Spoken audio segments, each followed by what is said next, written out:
आगे बढ़ते हुए आपको बताएं कि दिसंबर की ठरठराती सर्दी जिसे एक तरफ शहर क़ैद के बासी इंजॉय करते नजर आते हैं, वहीं ज़रूरतमंद लोगों के लिए मौसम सरमा किसी आजमाइश से कम नहीं है।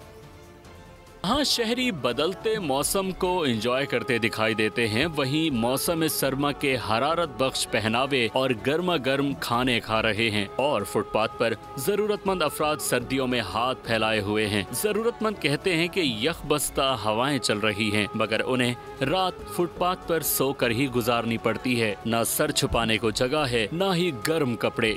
1000-2000 के लगाते हैं सर, शाम को 400-500 रुपये रोटी के मिल जाते हैं सर। बच्चों को खा के सो जाते, सोते सर पुल के नीचे।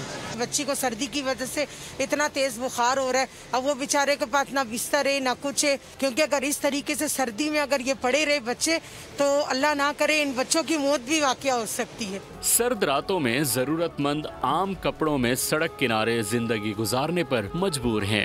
एक तरफ मौसम सरमा में शहरी गर्म पहनावों में खाने और गर्म मशरूबात से महसूस हो रहे हैं, दूसरी तरफ जरूरतमंद हाथ फैलाए फुटपाथ पर जिंदगी गुजारने पर मजबूर हैं। कैमरामैन सईद कमाल के साथ। सब्सक्राइब करें और बेल दबाएं ताकि कोई खबर रह न जाए।